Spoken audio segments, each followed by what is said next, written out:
onde vim? Por que eu estou aqui? Qual o propósito da minha existência? Questões como essas estão profundamente envolvidas na formação da identidade de cada um de nós. Diversas cosmovisões alegam possuir as respostas para essas perguntas. No entanto, atualmente observamos o paradigma presente na cosmovisão evolucionista, apresentada por muitos cientistas como a única que pode responder a esses questionamentos de forma clara, exata e com provas irrefutáveis.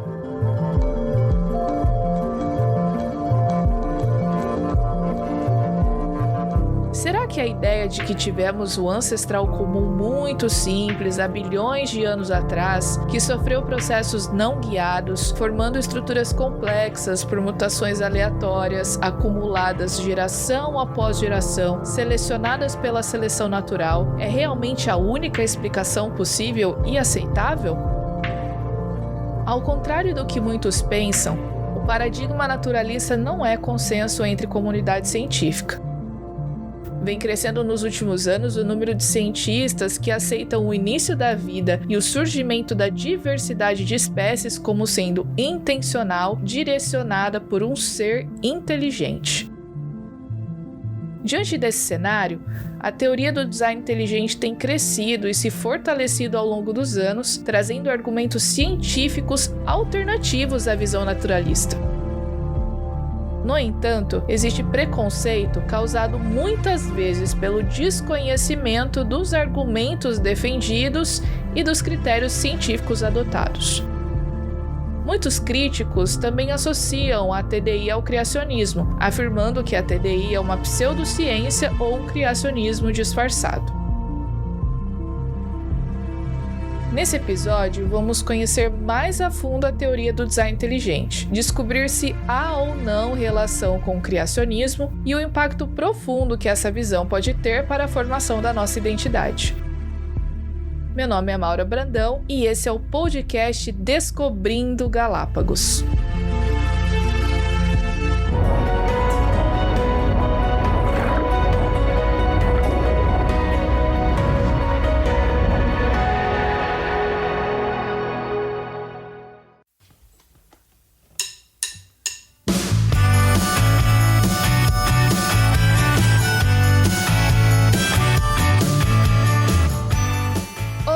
Bem-vindo a mais um episódio do podcast Descobrindo Galápagos. E hoje nós temos um tema muito interessante e olha que a conversa promete ser muito boa.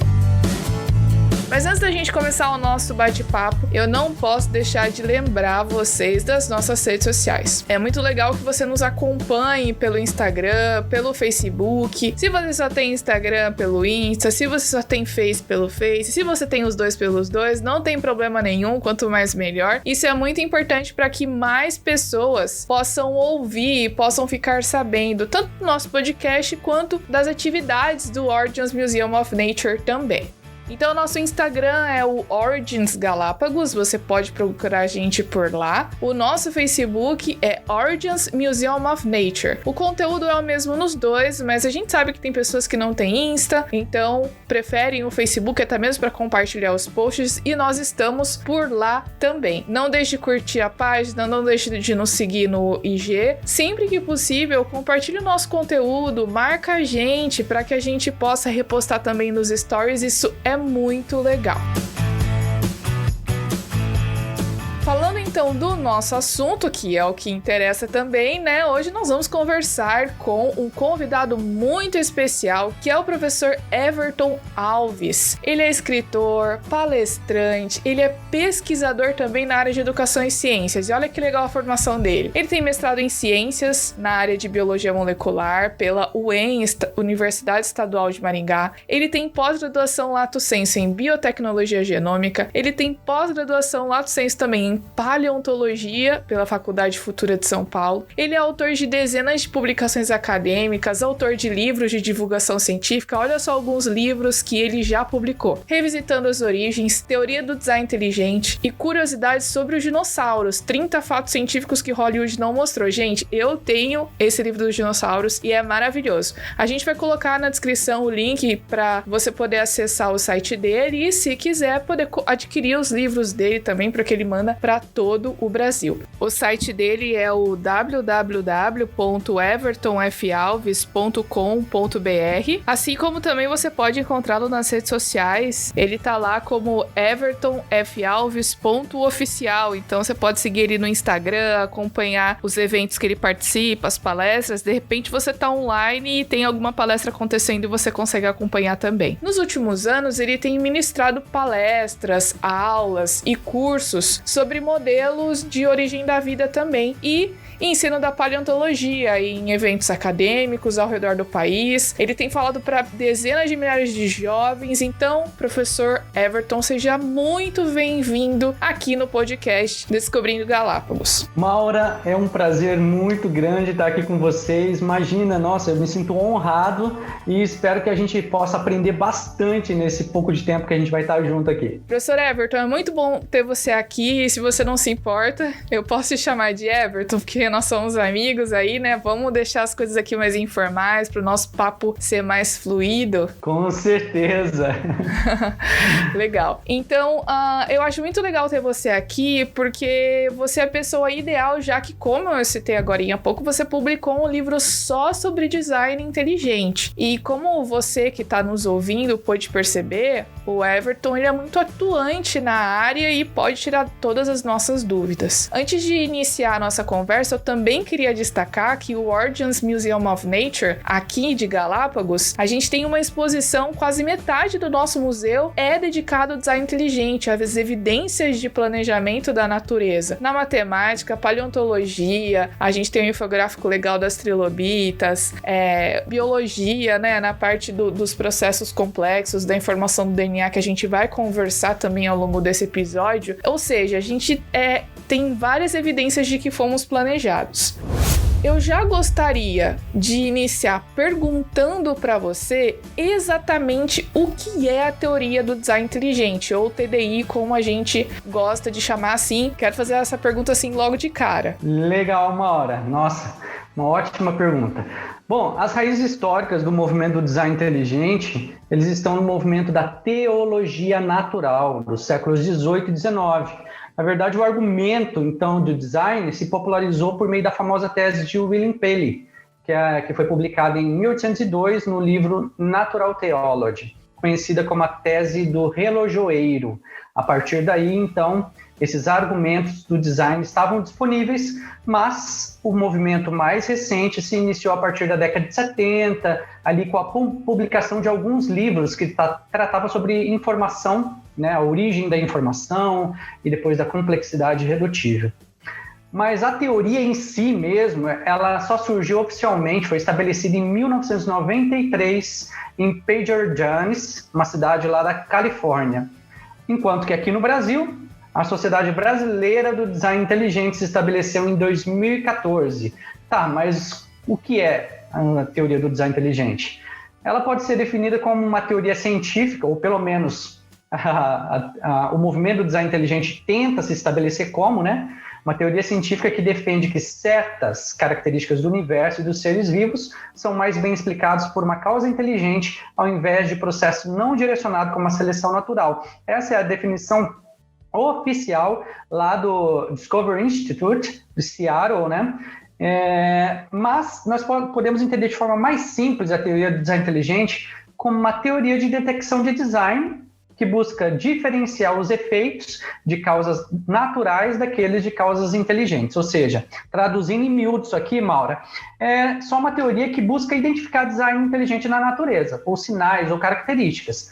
Mas aí tem que diferenciar essas causas, né? Esses efeitos aqui são de causas naturais ou esses efeitos aqui são de causas inteligentes? É esse o objetivo, é assim que a teoria do design inteligente mais ou menos funciona.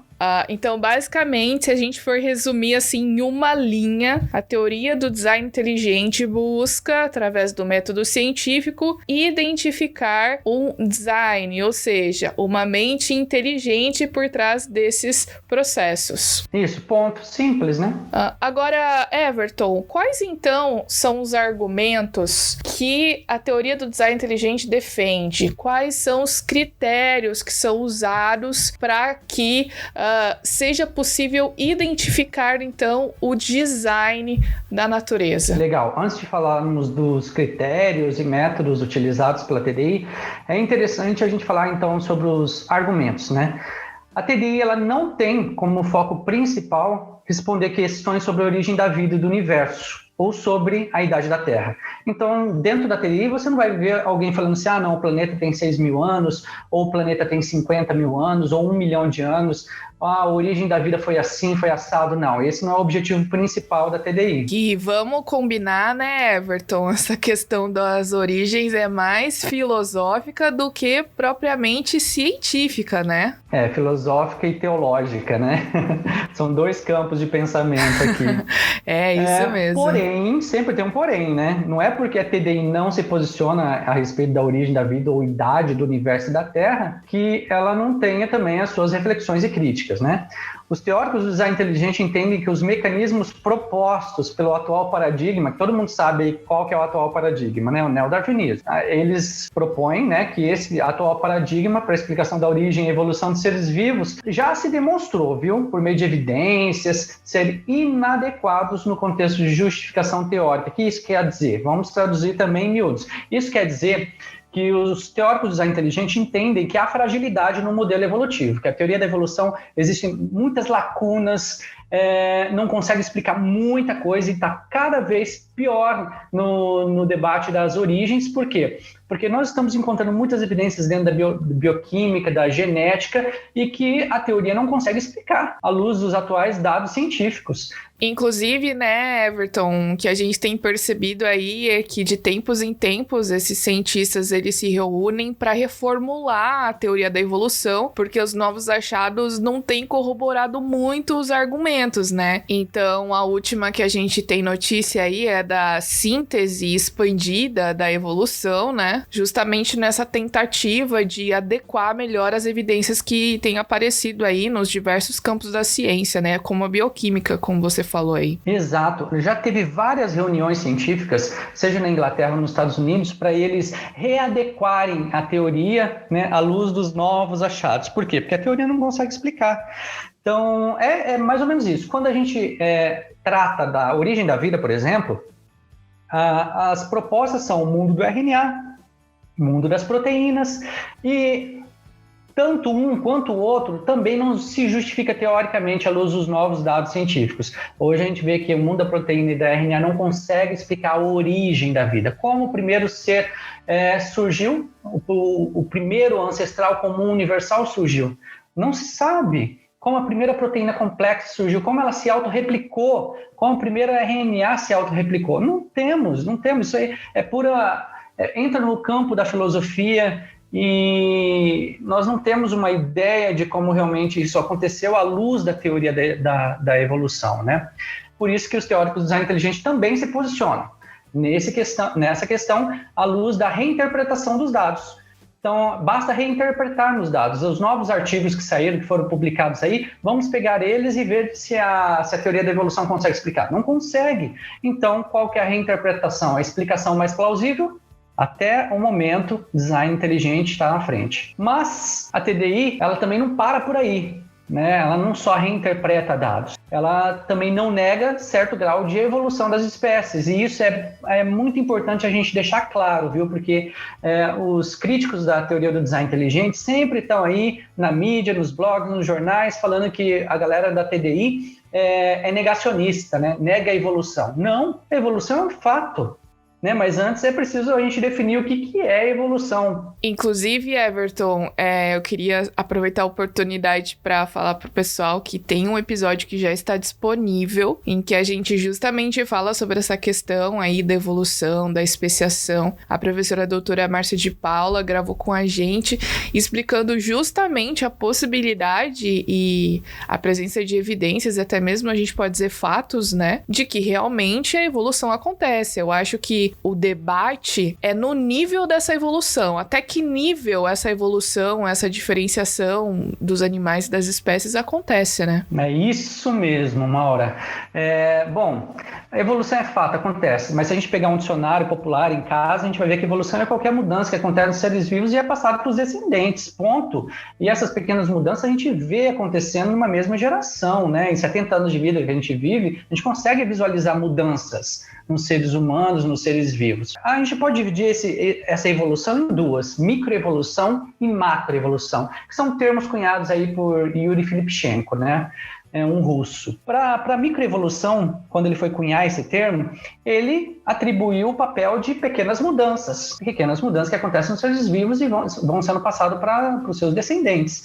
Então, a TDI não nega a microevolução. Porém, quando tratamos da macroevolução, que são grandes mudanças, ou seja, essas micro mudanças iriam se acumulando para formar grandes mudanças, né? É isso que é macroevolução. Por exemplo, de um peixe virando um anfíbio virando um réptil um mamífero e depois o ser humano. Não, essa grande mudança em grandes escalas dentro das unidades taxonômicas, isso não é possível constatar em laboratório, muito menos, né, em gerações que a gente vive. Não é possível observar isso. Ao contrário da microevolução, essa sim é possível. Então, finalizando aqui essa parte, a TDI não nega a evolução, ou seja, a microevolução, mas nega a macroevolução, sim. A outra coisa é que a TDI é desprovida de qualquer compromisso religioso, viu? Porque ela não se baseia em um livro religioso, como o criacionismo, por exemplo. Então, não adianta vir criticar a teoria do design inteligente falando que é um criacionismo disfarçado, qualquer outra coisa assim, porque ela não tem qualquer compromisso religioso. Outra coisa é que a TDI não quer ensinar a teoria do design inteligente nas escolas, seja públicas ou privadas, viu? E essa é outra crítica que sempre fazem a nós, né? Vocês TDIistas, vocês querem ensinar nas aulas de ciência a TDI? Não queremos. Tanto é que existe um comunicado público da própria Sociedade Brasileira do Design Inteligente, publicado em 2014, que é possível encontrar em qualquer lugar aí dentro do Google, em que é possível ver ali um manifesto dizendo que não quer que a teoria do design inteligente seja ensinada nas escolas. Então, isso é um argumento do espantalho que usam contra os TDIistas, né? Acho que quem fala isso é porque não conhece, né, Everton? Eu tenho visto em vídeos do YouTube e toda vez que pessoas vão criticar criacionismo ou DI mesmo, sempre esses argumentos do espantalho, como você disse, e muitos mitos também, né? Coisas que, tipo assim, a gente sabe que não tem o menor fundamento. Todas as críticas direcionadas à teoria do design inteligente ou ao criacionismo, você pode notar que é desconhecimento de causa. Sempre no argumento deles. Eles não sabem sobre o que eles estão falando. Por exemplo, a Sociedade Criacionista Brasileira também tem um manifesto público no seu próprio site, dizendo que não quer que o criacionismo seja ensinado nas escolas. Mas os blogs falam disso, as editorias de ciência, da Galileu, da Scientific American ou qualquer outra, falam sobre isso? Claro que não. Eles falam só que o criacionismo quer enfiar a goela abaixo das pessoas ou nas aulas de ciência, né, a Bíblia. Não adianta falar isso. Quem está falando é porque não conhece ou não sabe ou é por má fé mesmo. Outra coisa é que a teoria do design inteligente não pretende e nem teria a capacidade de identificar a fonte ou a causa de inteligência. O que isso quer dizer? Quer dizer que a teoria do design inteligente não quer dar nome aos bois, por exemplo. Ela não se preocupa em tentar descobrir quem foi esse projetista, né, que projetou certas características do universo da vida. Não se preocupa com isso, porque isso extrapolaria os limites da ciência empírica. Por exemplo, então, esse projetista poderia ser um extraterrestre? Poderia. Para a teoria do design inteligente, isso é irrelevante. Poderia ser um panteão grego ou romano? Poderia. Poderia ser humanos que vieram do futuro e projetaram tudo? Poderia também. Para o design inteligente, isso é irrelevante e não faz parte do escopo de explicação ou de investigação. E a outra coisa também bem importante, Maura, para a gente finalizar essa questão, agora sim falando dos métodos, né, é que a teoria do design inteligente faz uso sim do método científico tradicional. Lembrando que o método científico tradicional é aquele método que pode ser entendido como um protocolo, né, de algumas etapas ali: observação, investigação, análise, experimentação, resultados e conclusão. É o checklist de todo cientista, né, Everton? Exatamente, a teoria do design inteligente usa isso, mas assim, é obrigatório utilizar em todas as suas pesquisas publicadas, viu? Mas não só o método científico tradicional, e é por isso que a teoria do design inteligente ela é muito robusta nas suas pesquisas. Ela não usa só o método para investigar a natureza. Além disso, ela usa critérios e protocolos próprios. Foi criado próprio pelos seus teóricos para investigação de características informacionais. O que isso quer dizer? Que para buscar informação, para detectar informação em sistemas ou estruturas vivas, por exemplo, ela utiliza critérios e protocolos próprios. Qual protocolo, Everton? Filtro explanatório. Alguém aí já ouviu falar sobre filtro explanatório? Não. Olha aí, que legal. Filtro explanatório é como se fosse um fluxograma que você deve seguir, cada balãozinho, né, fazendo perguntas ali, para ver se a informação que você está analisando em um determinado objeto, ele contém informação mais organização. Esse é um ponto chave para a gente discutir aqui, Maura, porque os críticos do design inteligente também batem muito nessa tecla. Os TDIstas, eles basta encontrar complexidade num objeto, num ser vivo, que ele já alega que foi criada por um design inteligente. Não basta ter informação. Informação é apenas um dos critérios a serem cumpridos nesse checklist, nesse fluxograma. Essa informação, ela não pode ser aleatória de qualquer forma. Essa informação tem que estar organizada. Se a gente encontrar informação e se a gente encontrar essa informação organizada, aí a gente pode concluir que há informação complexa especificada, que é o ICE, né? Quando há informação complexa especificada, aí sim a gente pode inferir um design intencional.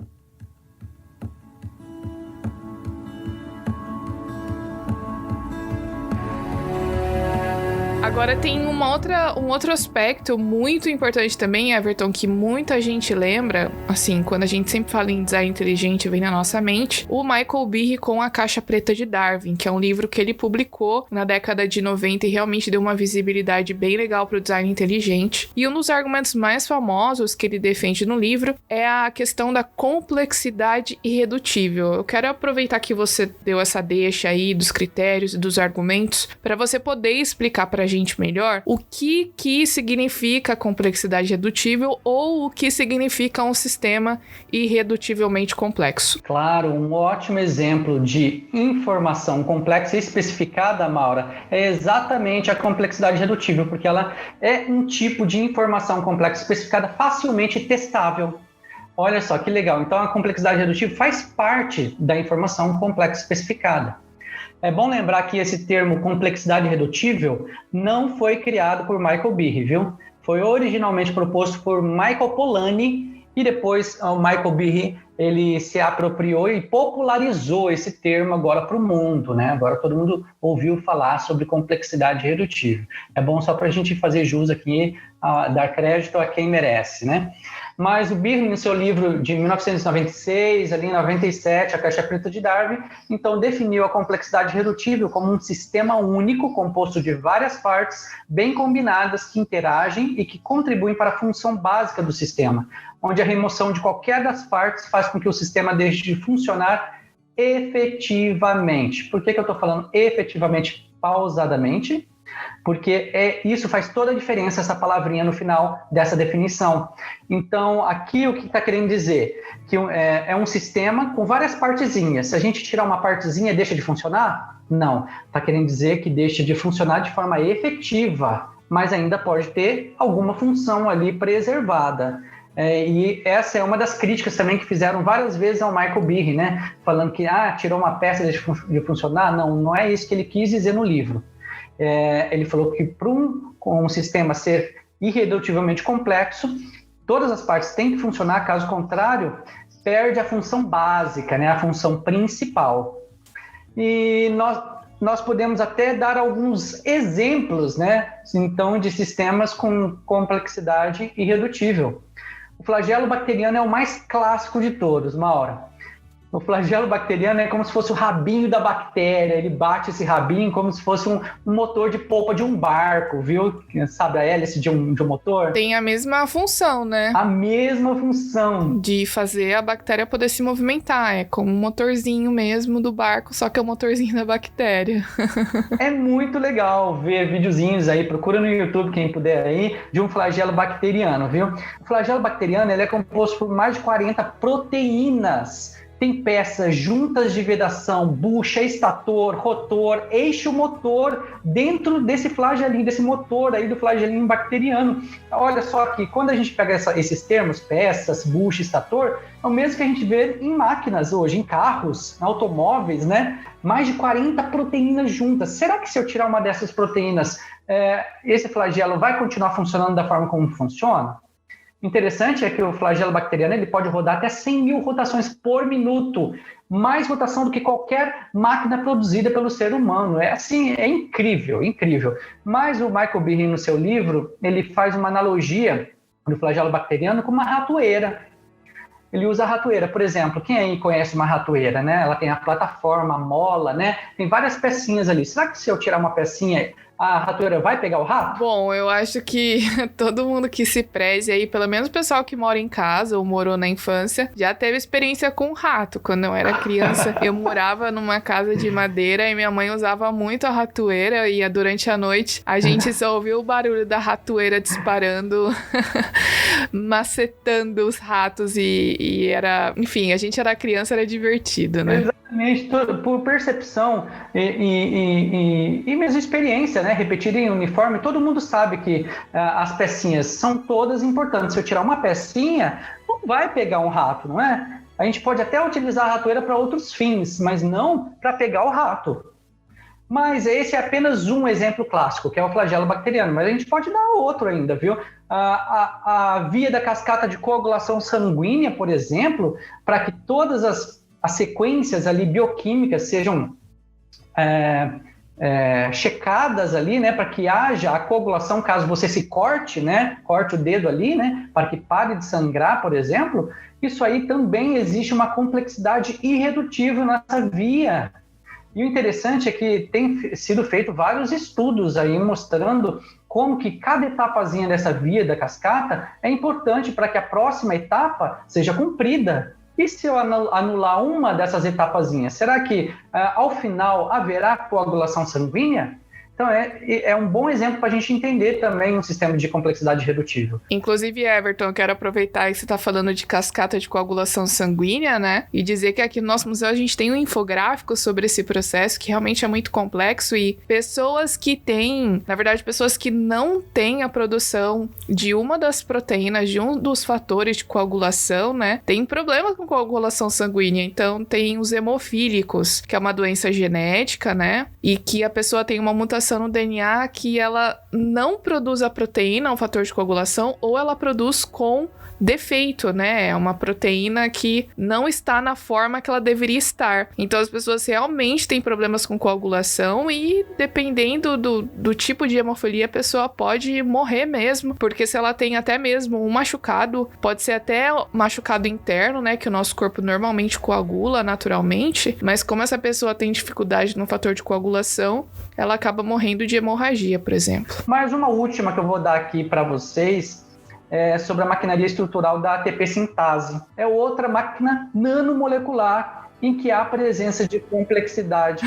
Pessoal, não se assustem com esse nome ATP sintase, tá bom? Mas se você está no ensino médio, se você já passou pelo primeiro ano na matéria de biologia, quando você estuda a mitocôndria, você vai estudar a respiração celular. E você vai lembrar que na respiração celular a gente tem 3 etapas, né? A gente tem a glicólise, tem o ciclo de Krebs e tem a cadeia respiratória. E a cadeia respiratória é essa que tem esse motor motorzinho da ATP sintase, que nada mais é do que um motorzinho que vai produzir os ATPs para você poder usar no seu metabolismo, né? Então você vê a importância dessa proteína aí no nosso corpo. Só deixando aqui o link aí pra galera que tá no colégio, que tá ouvindo esse episódio de podcast, Everton. É isso aí, olha o espírito professoral, né, da nossa professora de biologia.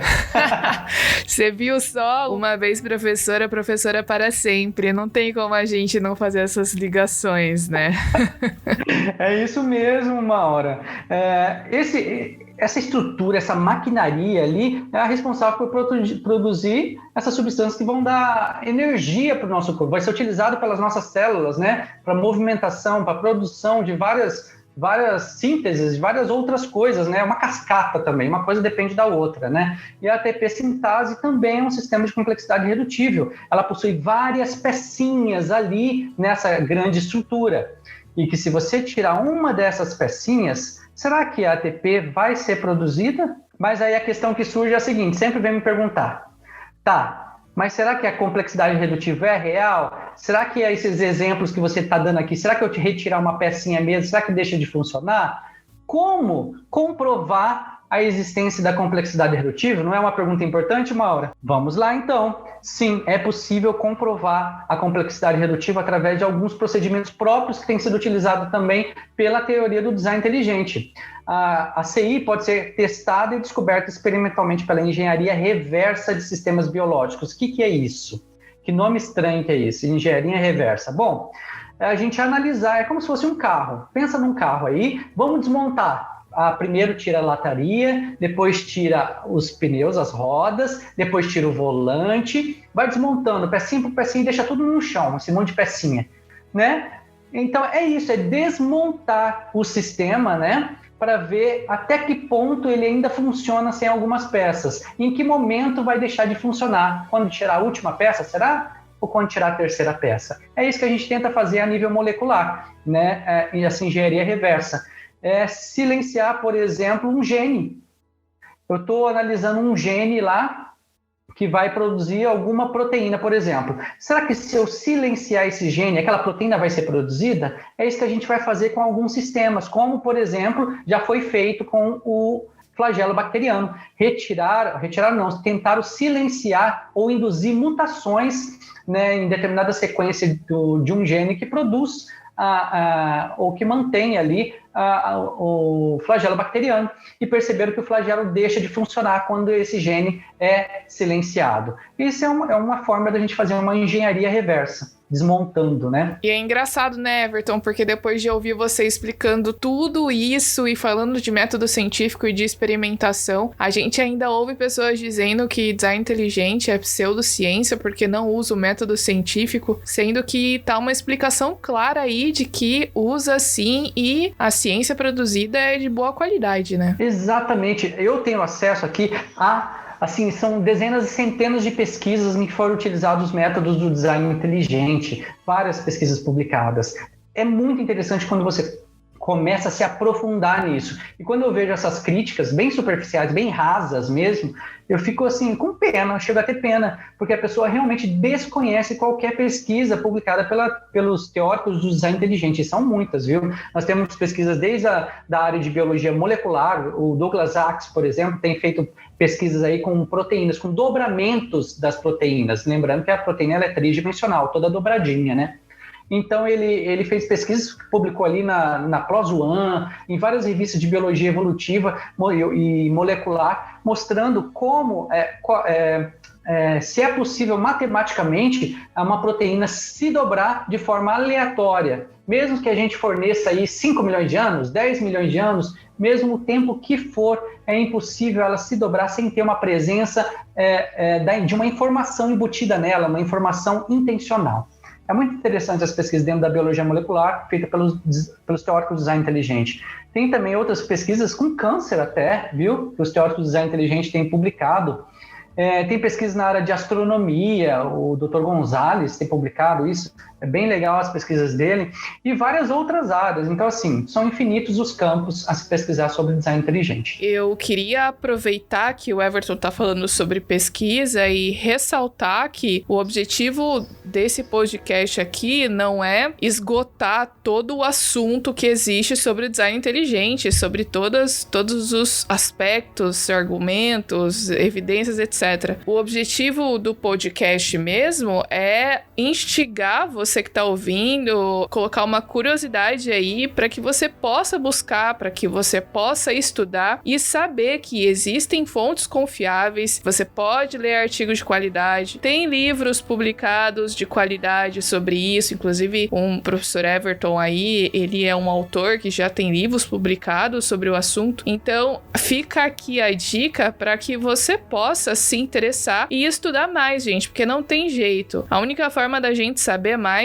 é estudando. Espero que a gente consiga aí, através dessa nossa conversa, colocar a sementinha da dúvida, da curiosidade, para que você possa ir atrás e estudar também. Exatamente, mas para isso a gente tem que procurar boa bibliografia que seja até introdutória, né, para quem ainda não conhece nada. E já vou deixar aqui como recomendação o meu livro, Teoria do Design Inteligente, Evidências Científicas no Campo das Ciências Biológicas e da Saúde. Então, assim, é um livro que eu fiz com muito carinho, é um livro introdutório para quem que realmente está querendo entrar, conhecer mais, de forma honesta, de forma humilde, mais a respeito da teoria do design inteligente.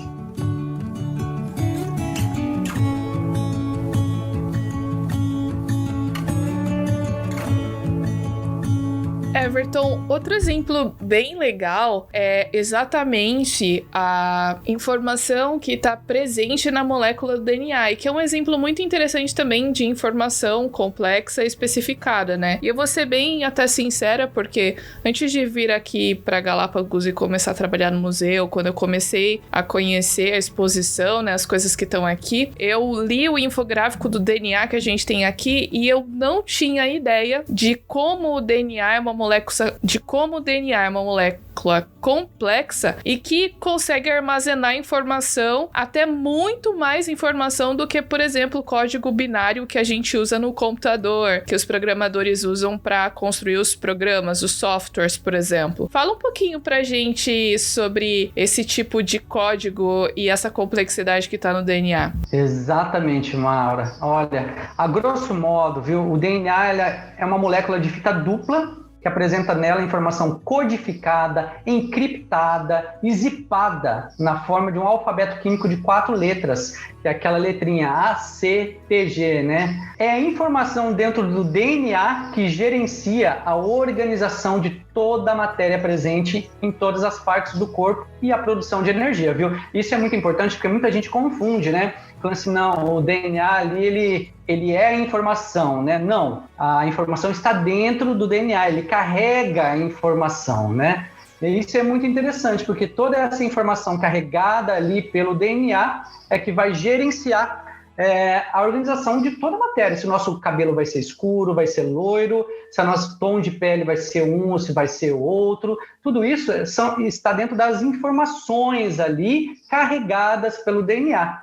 No entanto, esse código dessas 4 letrinhas precisa ser organizado na sequência correta para que possa ser lido, né? Tem até nanomáquinas, né, que vão ler essas sequenciazinhas de letrinhas todas emparelhadas, né, organizadas, que é uma máquina chamada de ribossomo, né? Além disso, essa sequência correta também vai produzir informação útil, né? Isso é importante também, porque se a gente embaralhar essas letrinhas de qualquer forma, será que no final a gente vai ter informação útil para produzir o que o nosso corpo vai exigir?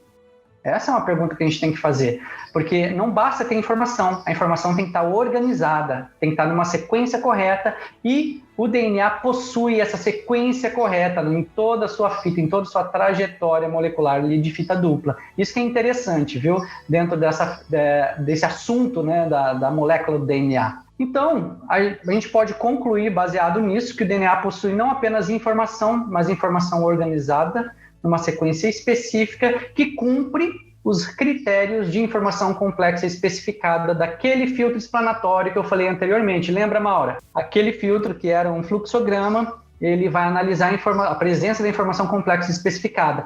Então, diante disso, o DNA, com essa sequência de letrinhas todas numa ordem correta, para produzir alguma coisa, para codificar a proteína, por exemplo, né? Ela cumpre todos esses requisitos daquele protocolo próprio da teoria do design inteligente. E isso, por si só, aponta para um design intencional, que não poderia ter surgido por meio de passos lentos, graduais e sucessivos.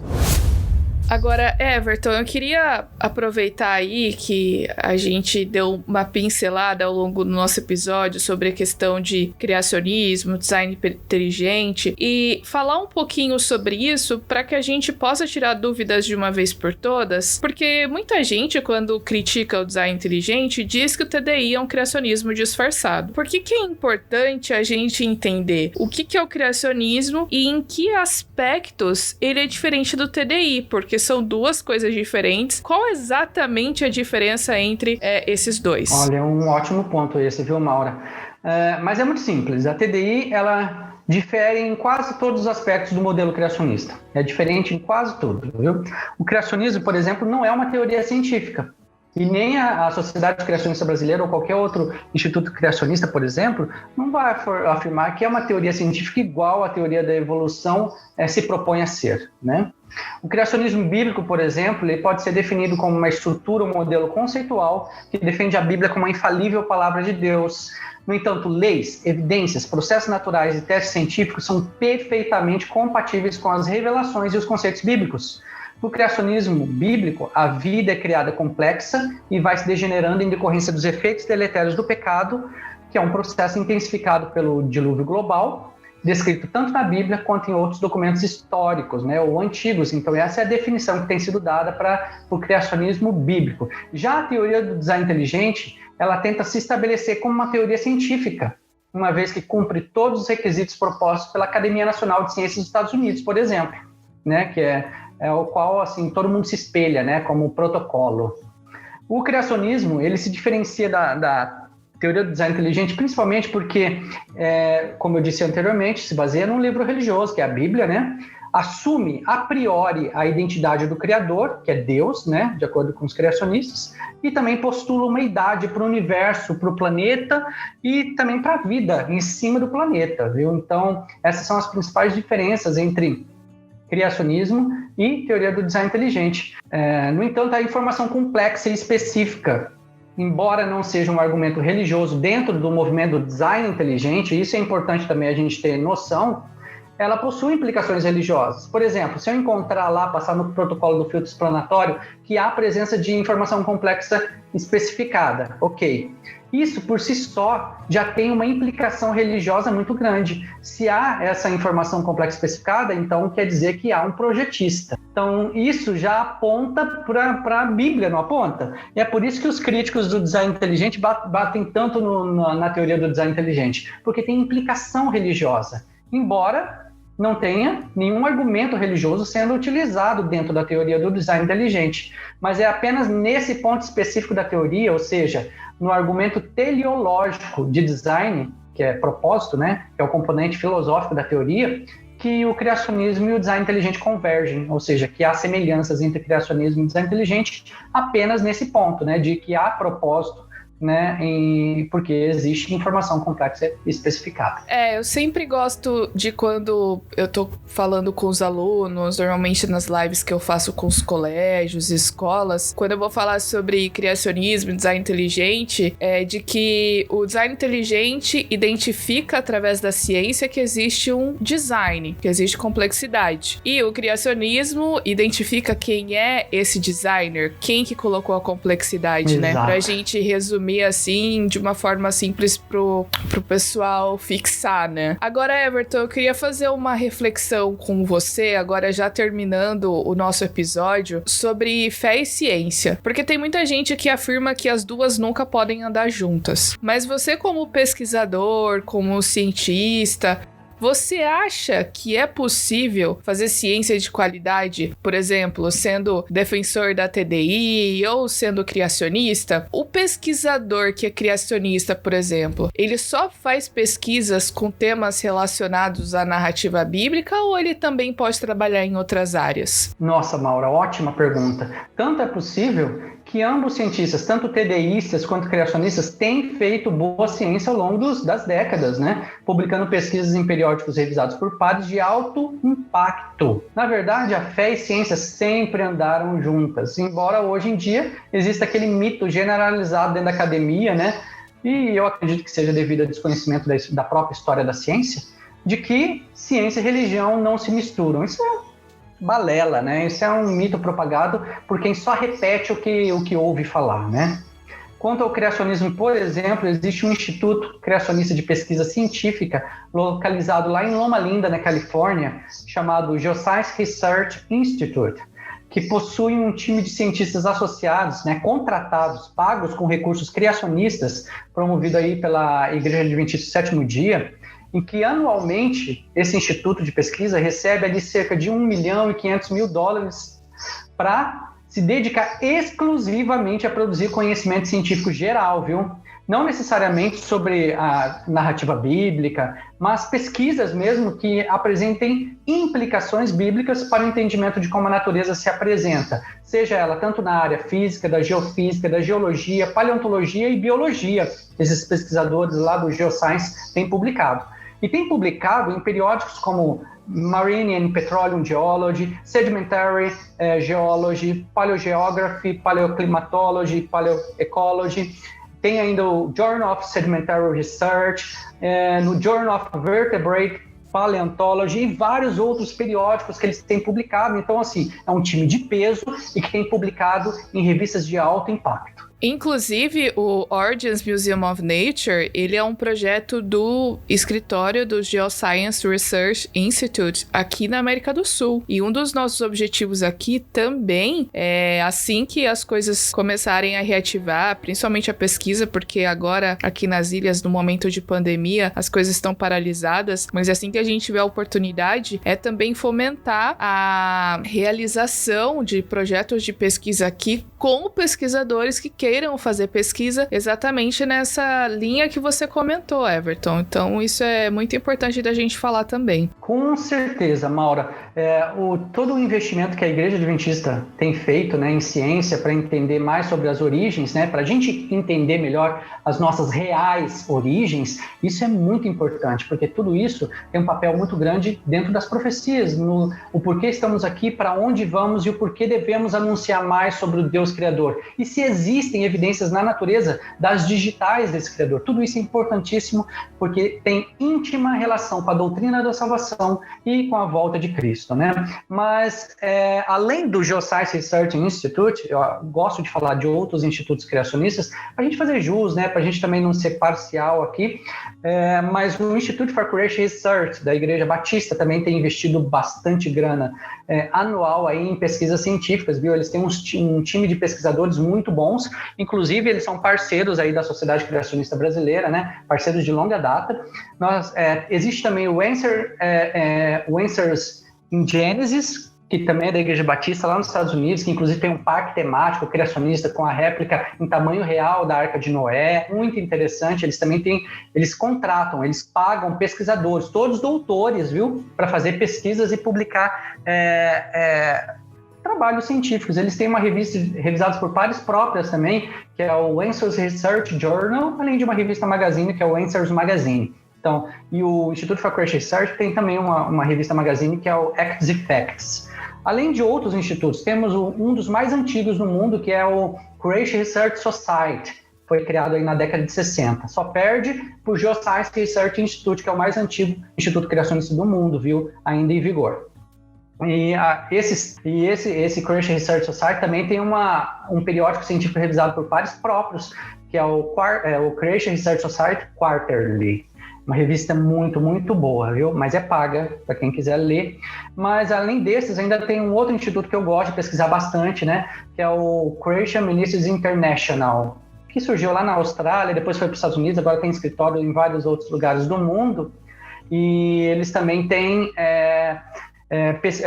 um periódico próprio, que é o Journal of Creation. Então, assim, tem vários lugares, caso você queira pesquisar evidências científicas muito fortes, rigorosas, né, feitas por doutores em diversas áreas do conhecimento a favor da literalidade do relato bíblico de Gênesis. Olha, dicas preciosíssimas que você só encontra aqui no podcast Descobrindo Galápagos. Então, se você quer saber mais, quer conhecer, pega essas fontes de pesquisa e é lá que a fonte segura para você poder conhecer melhor também. A gente vai dar mais algumas sugestões no final, mas eu quero continuar essa conversa, Everton, pra gente encerrar mesmo, fazendo uma reflexão sobre design inteligente e Galápagos, porque a gente sabe que Galápagos é um lugar que é icônico para evolução, não tem como fugir. Tem uma foto, um desenho enorme do Darwin quando a gente chega no aeroporto aqui, tudo respira evolução, tudo respira Charles Darwin. A avenida onde fica o museu é a Avenida Charles Darwin. Mas será que a gente consegue enxergar evidências de design inteligente aqui em Galápagos, evidências de que nós somos planejados? Olha, Maura, a meu ver, as evidências de design inteligente, elas podem ser percebidas por meio do que é belo, e aí a gente vê muita coisa bela, né? Por meio das relações ecológicas, que são interdependentes também da fauna e flora, por meio da estrutura irredutivelmente complexas, tanto nas plantas quanto nos animais, por meio de características ambientais de lugares quase intocados pelo homem, né? O endemismo aí presente, por meio da análise de episódios históricos de movimentações geológicas e formação de novas estruturas orogênicas ou de cavernas, que aí tem também presente, né? Além de depósitos sedimentares que apontam para episódios de catástrofes associadas que se relacionam com o episódio bíblico do dilúvio. Então, sim, a meu ver, é possível identificar design inteligente aí nas Ilhas Galápagos. Bom, agora chegou o espaço para as nossas sugestões, recomendações. Everton, o que mais de interessante que você tem para recomendar para nós? Legal, nós temos bons livros aqui no Brasil, né? Esse meu livro que eu falei, que é o Teoria do Design Inteligente, Evidências Científicas no Campo das Ciências Biológicas e da Saúde, é um dos primeiros livros escritos originalmente em português e específicos sobre design inteligente. Temos um outro livro também, que é o do Dr. Marcos Eberlin, que é o Fomos Planejados, que também trata a respeito do design inteligente, escrito originalmente em português. Nós temos também um livro do Michelson Borges, que é o Porque Creio. Lá foi que eu conheci realmente o design inteligente, fui pesquisar mais sobre design inteligente, porque ele entrevista em um capítulo inteiro o Dr. Michael Behe, a respeito da teoria do design inteligente. Então eu indico bastante esse livro para quem quer aí aprender mais sobre design inteligente. E também indico aí o canal, né, da TDI Brasil. O TDI Brasil no YouTube, você vai encontrar diversas palestras, né, sobre design inteligente, seja do primeiro evento nacional em 2014, seja agora nesse evento que a gente acabou de participar, que foi em São Paulo, né, que é o segundo TDI Brasil. Lá vocês vão ver palestras de diversos pesquisadores nacionais e internacionais a respeito de design inteligente nas suas mais diversas abordagens em diversos campos do saber. Então vale muito a pena você investigar mais sobre teoria do design inteligente e também sobre criacionismo e comparar os dois modelos, né, o modelo criacionista e a teoria do design inteligente, para ver de que forma eles se assemelham e se diferenciam e de que forma podem ser úteis um para ajudar o outro nessa empreitada da descoberta da verdade a respeito das nossas origens. Bom, a minha sugestão é um lançamento da Sociedade Criacionista Brasileira. O nome do livro se chama Acaso ou Planejamento. É um livro que pretende dar uma colaboração para que seja possível despertar nos alunos do ensino básico o interesse pelas ciências, mediante a apresentação de textos de compreensão fácil, de maneira instigadora. É uma contribuição para a iniciação científica de nível básico, especialmente com essa cosmovisão criacionista. Então, se você gostou do título do livro, do assunto, entra no www.scb.org.br e adquira o seu. É um livro muito bom e eu recomendo fortemente. Professor Everton, muito obrigado pela sua participação até aqui, foi um prazer, o papo foi muito bom e espero recebê-lo, quem sabe, aí em umas próximas temporadas do podcast Descobrindo Galápagos. Legal, Maura, eu que agradeço a equipe, toda a equipe que está aí por detrás dos bastidores, agradeço a cada ouvinte que ficou até agora no final, né, pela sua disponibilidade, né, em aprender mais, né, e o meu recado final para você é que estude, viu? A gente só cresce lendo. Eu sei que ler dói, mas ler é necessário, viu? E não é por falta de boa leitura, de boa bibliografia que você vai ficar sem evidências a favor da comprovação da sua fé, né? Para a defesa da sua fé, né? Como diz o apóstolo Pedro, né? Ele diz que devemos estar preparados para dar a razão da nossa fé. Então, você está preparado? Bom, tem como se preparar. Vá até o site da SCB, também adquira os nossos livros e se muna de boas evidências a teu favor, viu? Obrigado mais uma vez e estou à disposição. Bom, pessoal, esse foi mais um episódio do podcast Descobrindo Galápagos e a gente se vê no próximo. Até lá!